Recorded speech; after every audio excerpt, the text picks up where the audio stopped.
अग्नि समाधि भाग 2। तुम्हारी लौंडी बनकर न रहूंगी। यह तकरार सुनकर पयाग भी आ पहुंचा और रुक्मिणी से बोला, काम करती है तो करने क्यों नहीं देती? अब क्या जन्म भर बहुरिया ही बनी रहेगी? हो गए 2 महीने। तुम क्या जानो, नाक तो मेरी कटेगी। सिलिया बोल उठी, तो क्या कोई बैठे खिलाता है? चौका बर्तन झाड़ू भारू रोटी पानी पीसना कूटना यह कौन करता है?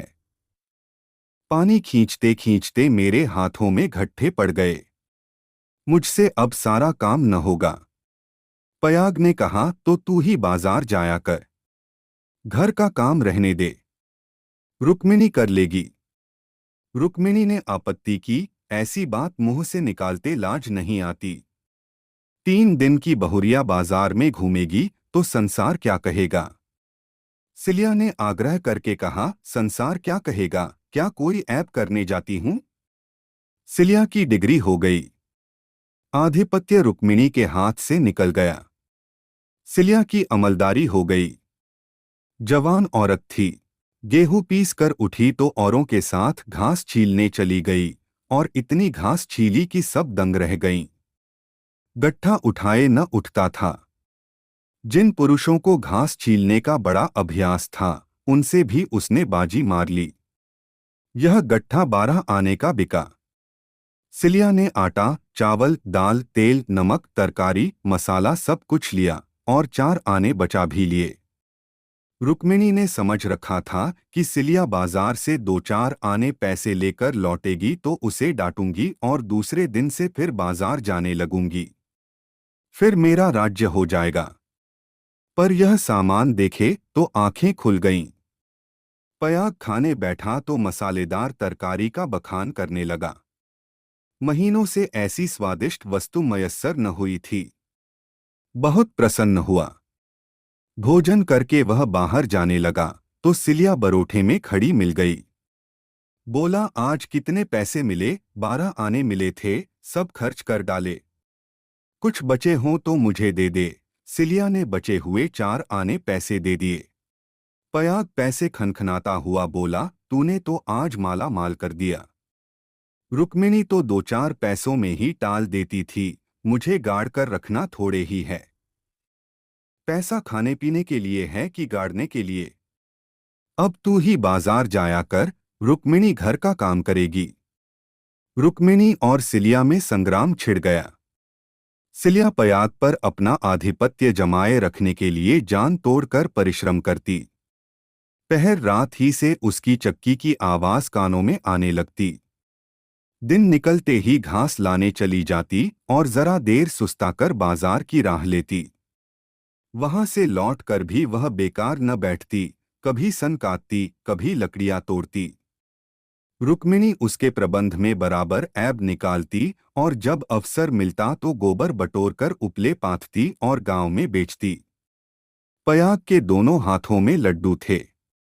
स्त्रियां उसे अधिक से अधिक पैसे देने और स्नेह का अधिकांश देकर अपने अधिकार में लाने का प्रयत्न करती। पर सिलिया ने कुछ ऐसी दृढ़ता से आसन जमा लिया था कि किसी तरह हिलाए न हिलती थी। यहाँ तक कि एक दिन दोनों प्रतियोगियों में खुल्लम खुल्ला ठन गई। एक दिन सिलिया घास लेकर लौटी तो पसीने से तर थी। फागुन का महीना था, धूप तेज थी। उसने सोचा, नहाकर तब बाजार जाऊंगी। घास द्वार पर ही रखकर वह तालाब में नहाने चली गई। रुक्मिणी ने थोड़ी सी घास निकालकर पड़ोसिन के घर में छिपा दी और गट्ठे को ढीला करके बराबर कर दिया। सिलिया नहाकर लौटी तो घास कम मालूम हुई। रुक्मिणी से पूछा। उसने कहा, मैं नहीं जानती। सिलिया ने गालियां देनी शुरू की, जिसने मेरी घास छुई हो उसकी देह में कीड़े पड़े, उसके बाप और भाई मर जाएं, उसकी आंखें फूट जाएं। रुक्मिणी कुछ देर तक तो जब्त किए बैठी रही, आखिर खून में उबाल आ ही गया। झल्ला कर उठी और सिलिया के 2-3 तमाचे लगा दिए। सिलिया छाती पीट पीट कर रोने लगी। सारा मोहल्ला जमा हो गया। सिलिया की सुबुद्धि और कार्यशीलता सभी की आंखों में खटकती थी। वह सबसे अधिक घास क्यों छीलती है? सबसे ज्यादा लकड़ियां क्यों लाती है, इतने सवेरे क्यों उठती है, इतने पैसे क्यों लाती है। इन कारणों ने उसे पड़ोसियों की सहानुभूति से वंचित कर दिया था। सब उसी को बुरा भला कहने लगे। मुट्ठी भर घास के लिए इतना उधम मचा डाला, इतनी घास तो आदमी झाड़कर फेंक देता है। घास न हुई सोना हुआ। तुझे तो सोचना चाहिए था कि अगर किसी ने ले ही लिया तो है तो गांव घर का ही, बाहर का कोई चोर तो आया नहीं। तूने इतनी गालियां दी तो किसको दी? पड़ोसियों को ही दी। संयोग से उस दिन पयाग थाने गया हुआ था। शाम को थका मांदा लौटा तो सिलिया से बोला, ला कुछ पैसे दे दे तो दम लगाऊं, थक कर चूर हो गया हूं। सिलिया उसे देखते ही हाय हाय करके रोने लगी। पयाग ने घबराकर पूछा, क्या हुआ, क्यों रोती है? कहीं गमी तो नहीं हो गई? नहर से कोई आदमी तो नहीं आया? अब इस घर में मेरा रहना नहीं होगा, अपने घर जाऊंगी। अरे कुछ मुंह से तो बोल, हुआ क्या? गांव में किसी ने गाली दी है? किसने गाली दी है? घर फूंक दूं, उसका चालान करवा दूं। सिलिया ने रो रो कर सारी कथा कह सुनाई। पयाग पर आज थाने में खूब मार पड़ी थी, जल्लाया हुआ था। उसने कथा सुनी तो देह में आग लग गई। रुक्मिणी पानी भरने गई थी। वह अभी घड़ा भी न रखने पाई थी कि पयाग उस पर टूट पड़ा और मारते मारते बेदम कर दिया। वह मार का जवाब गालियों से देती थी और पयाग हर एक गाली पर और झल्ला झल्ला कर मारता था। यहाँ तक कि रुक्मिणी के घुटने फूट गए, चूड़ियां टूट गईं। सिलिया बीच बीच में कहती जाती थी, वाह रे तेरा दीदा, वाह रे तेरी जबान, ऐसी तो औरत ही नहीं देखी। औरत काहे को डाइन है, जरा भी मुंह में लगाम नहीं। किंतु रुक्मिणी उसकी बातों को मानो सुनती ही न थी। उसकी सारी शक्ति पयाग को कोसने में लगी हुई थी। पयाग मारते मारते थक गया, पर रुक्मिणी की जबान न थकी। बस यही रट लगी हुई थी, तू मर जा, तेरी मिट्टी निकले, तुझे भवानी खाए, तुझे मिर्गी आए। पयाग रह रह कर क्रोध से तिलमिला उठता और आकर दो चार लातें जमा देता। पर रुक्मिणी को अब शायद चोट ही न लगती थी। वह जगह से हिलती भी न थी। सिर के बाल खोले जमीन पर बैठी इन्हीं मंत्रों का पाठ कर रही थी। उसके स्वर में अब क्रोध न था, केवल एक उन्मादमय प्रवाह था। उसकी समस्त आत्मा हिंसा कामना की अग्नि से प्रज्वलित हो रही थी। अंधेरा हुआ तो रुक्मिणी उठकर एक ओर निकल गई, जैसे आंखों से आंसू की धार निकल जाती है। सिलिया भोजन बना रही थी। उसने उसे जाते भी देखा पर कुछ पूछा नहीं। द्वार पर पयाग बैठा चिलम पी रहा था। उसने भी कुछ न कहा। जब फसल पकने लगती थी तो 1.5-2 महीने तक पयाग को हार की देखभाल करनी पड़ती थी। मुझे डर लगता है। तो घर में कौन रहेगा? सूना घर पाकर कोई लोटा थाली उठा ले जाए तो? डर किस बात का है? फिर रुक्मिणी तो आती ही होगी। सिलिया ने अंदर से कुंडी बंद कर ली। पयाग हार की ओर चला। चरस की तरंग में यह भजन गाता जाता था, ठगिनी क्या नैना झमकावे, कद्दू काट मृदंग बनावे, नींबू काट मजीरा, 5 तरोई मंगल गावे, नाचे बालम खीरा। रूपा पहिर के रूप दिखावे, सोना पहिर रिझावे, गले डाल तुलसी की माला, 3 लोक भरमावे ठगिनी। सहसा सिवाने पर पहुंचते ही उसने देखा कि सामने हार में किसी ने आग जलाई। एक क्षण में एक ज्वालासी देहक उठी। उसने चिल्लाकर पुकारा, कौन है वहां? अरे यह कौन आग जलाता है? ऊपर उठती हुई ज्वालाओं ने अपनी आग्नेय जिह्ना से उत्तर दिया। अब पयाग को मालूम हुआ कि उसकी मड़ैया में आग लगी हुई है। उसकी छाती धड़कने लगी। इस मड़ैया में आग लगाना रुई के ढेर में आग लगाना था। हवा चल रही थी। मड़ैया के चारों ओर एक हाथ हटकर पकी हुई फसल की चादर सी बिछी हुई थी। रात में भी उनका सुनहरा रंग झलक रहा था। आग की एक लपट, केवल एक जरासी चिंगारी सारे हार को भस्म कर देगी। सारा गांव तबाह हो जाएगा। इसी हार से मिले हुए दूसरे गांव के भी हार थे, वे भी जल उठेंगे। ओह, लपटें बढ़ती जा रही हैं। अब विलंब करने का समय न था। पयाग ने अपना उपला और चिलम वहीं पटक दिया और कंधों पर लोहबंद लाठी रखकर बेतहाशा मड़ैया की तरफ दौड़ा। मेड़ों से जाने में चक्कर था, इसलिए वह खेतों में से होकर भागा जा रहा था। प्रति क्षण ज्वाला प्रचंडतर होती जाती थी और पयाग के पांव और तेजी से उठ रहे थे। कोई तेज घोड़ा भी इस वक्त उसे पा न सकता था। अपनी तेजी पर उसे स्वयं आश्चर्य हो रहा था। जान पड़ता था, पांव भूमि पर पड़ते ही नहीं। उसकी आंखें मड़ैया पर लगी हुई थीं, दाहिने बाएं से और कुछ न सूझता था। इसी एकाग्रता ने उसके पैरों में पर लगा दिए थे। न दम फूलता था, न पांव थकते थे। 3-4 फरलांग उसने 2 मिनट में तय कर लिए और मड़ैया के पास जा पहुंचा। मड़ैया के आसपास कोई न था। किसने यह कर्म किया है, यह सोचने का मौका न था।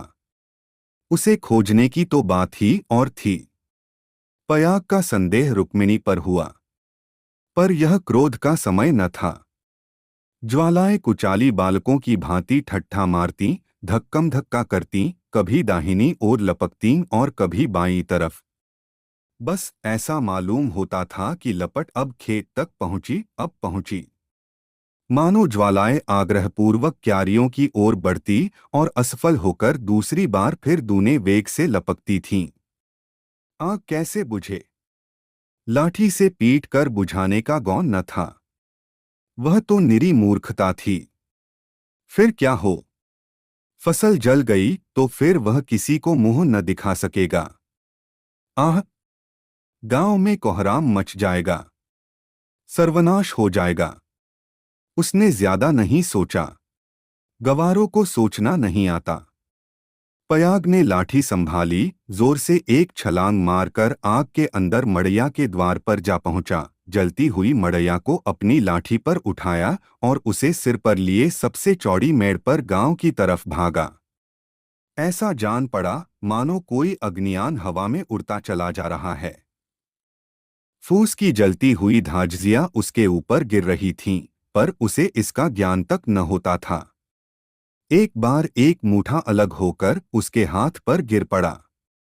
सारा हाथ भुन गया, पर उसके पांव पल भर भी नहीं रुके, हाथों में जरा भी हिचक न हुई। हाथों का हिलना खेती का तबाह होना था। पयाग की ओर से अब कोई शंका न थी। अगर भय था तो यही कि मड़ैया का वह केंद्र भाग जहां लाठी का कुंदा डालकर पयाग ने उसे उठाया था, न जल जाए, क्योंकि छेद के फैलते ही मड़ैया उसके ऊपर आ गिरेगी और अग्नि समाधि में मग्न कर देगी। पयाग यह जानता था और हवा की चाल से उड़ा चला जाता था। 4 फरलांग की दौड़ है। मृत्यु अग्नि का रूप धारण किए हुए पयाग के सर पर खेल रही है और गांव की फसल पर उसकी दौड़ में इतना वेग है कि ज्वालाओं का मुंह पीछे को फिर गया है और उसकी दाहक शक्ति का अधिकांश वायु से लड़ने में लग रहा है। नहीं तो अब तक बीच में आग पहुंच गई होती और हाहाकार मच गया होता। एक फरलांग तो निकल गया, पयाग की हिम्मत ने हार नहीं मानी। वह दूसरा फरलांग भी पूरा हो गया। देखना पयाग, 2 फरलांग की और कसर है। पांव जरा भी सुस्त न हो। ज्वाला लाठी के कुंदे पर पहुंची और तुम्हारे जीवन का अंत है। मरने के बाद भी तुम्हें गालियां मिलेंगी, तुम अनंत काल तक आहों की आग में जलते रहोगे। बस 1 मिनट और अब केवल 2 खेत और रह गए हैं। सर्वनाश! लाठी का कुंदा निकल गया। मड़ैया नीचे खिसक रही है, अब कोई आशा नहीं। पयाग प्राण छोड़कर दौड़ रहा है। वह किनारे का खेत आ पहुंचा। अब केवल 2 सेकंड का और मामला है। विजय का द्वार सामने 20 हाथ पर खड़ा स्वागत कर रहा है। उधर स्वर्ग है, इधर नरक। मगर वह मड़ैया खिसकती हुई पयाग के सिर पर आ पहुंची। वह अब भी उसे फेंक कर अपनी जान बचा सकता है, पर उसे प्राणों का मोह नहीं। वह उस जलती हुई आग को सिर पर लिए भागा जा रहा है। वहां उसके पांव लड़खड़ाए। अब यह क्रूर अग्निलीला नहीं देखी जाती। एकाएक एक स्त्री सामने के वृक्ष के नीचे से दौड़ती हुई पयाग के पास पहुंची। यह रुक्मिणी थी। उसने तुरंत पयाग के सामने आकर गर्दन झुकाई और जलती हुई मड़िया के नीचे पहुंचकर उसे दोनों हाथों पर ले लिया। उसी दम पयाग मूर्छित होकर गिर पड़ा। उसका सारा मोह झुलस गया था। रुक्मिणी उसके अलाव को लिए 1 सेकंड में खेत के दौड़े पर आ पहुंची, मगर इतनी दूर में उसके हाथ जल गए, मुंह जल गया और कपड़ों में आग लग गई। उसे अब इतनी सुधि भी न थी कि मड़िया के बाहर निकल आए।